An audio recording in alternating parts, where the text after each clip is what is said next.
आप देख रहे हैं नेट्रिक न्यूज, साहस सच कहने का।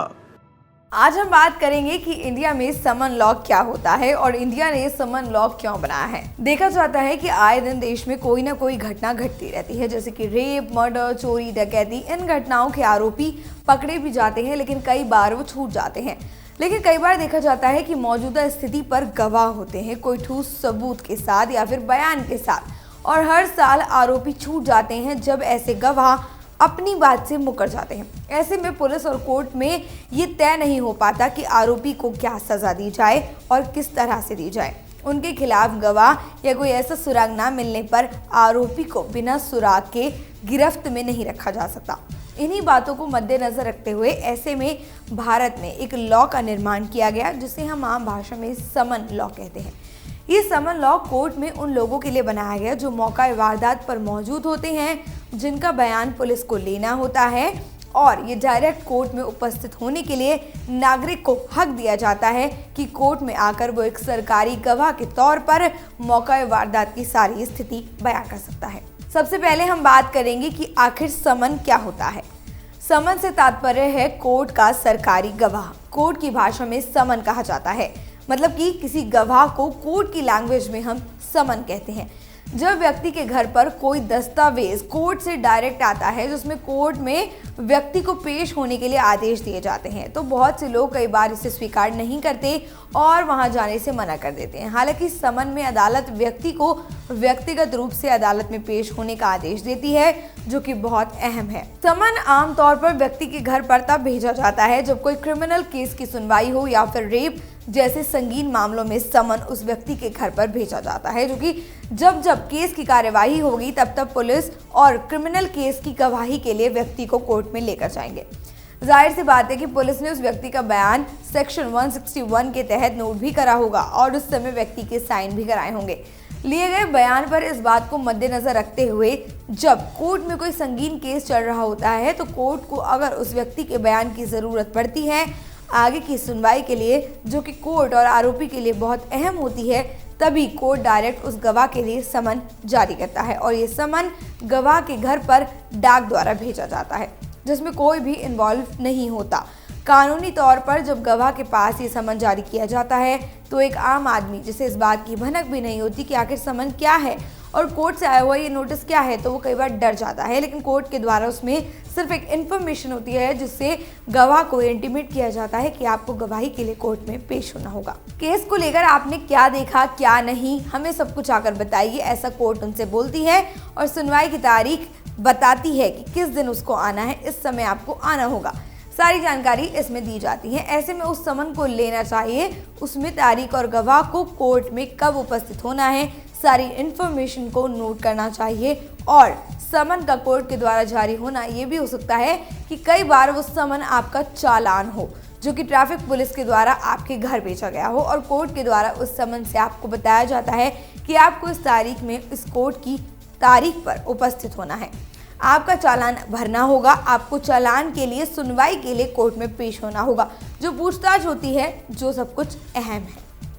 समन जारी होने पर अगर कोर्ट में ना पेश हुआ जाए या फिर हो सकता है कि आप जाने के काबिल नहीं हैं, तो कई बार वारंट जारी हो जाता है।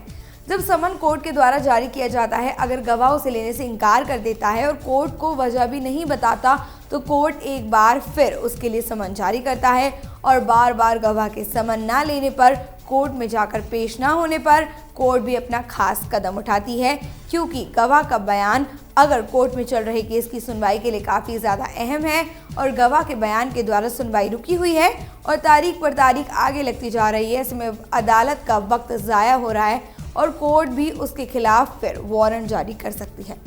अगर बिना कोई ठोस या सही कारण के जिसके लिए समन जारी किया होता है, अगर वो कोर्ट में पेश नहीं हो पा रहा है या फिर वो आने में काबिल नहीं है, तो फिर कोर्ट वारंट जारी करने से नहीं बचती। कोर्ट समन जारी करने वाले के खिलाफ गैर जमानती वारंट जारी करती है और फिर उस गवाह के पकड़े जाने के बाद उस पर कार्यवाही भी होती है। और दफ़ा 174 के तहत समन गवाह को 6 महीने की कैद और 1000 रुपये का जुर्माना सज़ा के तौर पर दे सकती है, जो कि एक प्रावधान है।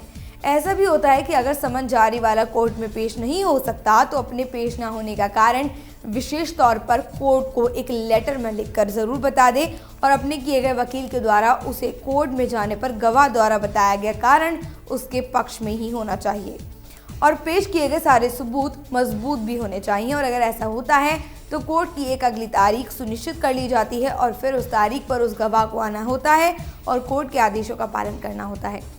कोर्ट के द्वारा सरकारी गवाहों के प्रति काफ़ी सहयोग भी बरता जाता है और कोर्ट द्वारा सरकारी गवाह को दिन के दिन फ्री भी कर दिया जाता है और कुछ केसेस में अगर गवाह इतना भी ज़रूरी नहीं होता तो अभियोजन पक्ष के द्वारा कोर्ट में उसे ड्रॉप भी कर दिया जाता है। कई बार ट्रैफिक पुलिस के द्वारा चालान के समन कोर्ट से आते हैं, उनके लिए भी व्यक्ति को कोर्ट में पेश होना चाहिए। चालान आने के समन के मामले में अगर व्यक्ति कोर्ट में पेश नहीं होता है तो मोटर व्हीकल के तहत कोर्ट में इस केस की भी कार्यवाही होती है। समन और वारंट में आखिर समानताएं क्या हैं, आइए जानते हैं। वारंट एक ऐसी कानूनी कार्यवाही होती है जिसे कानून का आदेश कहा जाता है जो कि पुलिस के दौरान की जाती है, लेकिन वारंट जारी करने का अधिकार सिर्फ और सिर्फ कोर्ट का ही होता है और बिना कोर्ट के आदेश से वारंट जारी हो नहीं सकता।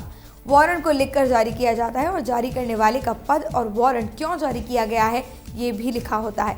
साइन भी होते हैं, सब कुछ लिखा जाता है, मतलब कि सारी कार्यवाही लिखित तौर पे होगी।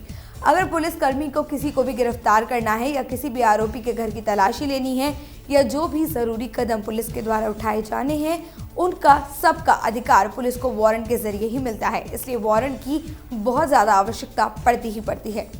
पुलिस को कोई भी कार्यवाही किसी भी आरोपी के खिलाफ करने के लिए कहा जाता है जो बिना वारंट के नहीं हो सकती और अगर बिना वारंट के पुलिस किसी भी व्यक्ति के साथ ऐसे पेश आती है तो ये व्यक्ति के मूल अधिकार के खिलाफ माना जाता है, जिसे व्यक्ति हर बात की पुष्टि करने का अधिकार रखता है। पुलिसकर्मी के सामने समन और वारंट जारी कोर्ट ही करती है, लेकिन समन सीधा व्यक्ति के घर जाता है डाक के द्वारा और समन में लिखा होता है कि व्यक्ति को खुद ही कोर्ट में पेश होना होगा और समन का पालन व्यक्ति को खुद ही करना होता है। जबकि वारंट पुलिस के पास जाता है, फिर पुलिस व्यक्ति के पास जाती है और वारंट डाक द्वारा नहीं जाता, ये पुलिस कर्मियों के द्वारा ही व्यक्ति तक पहुंचता है और वारंट में कोर्ट के द्वारा ये लिखा जाता है कि उस व्यक्ति को और उस आरोपी को गिरफ्तार करके लाया जाए।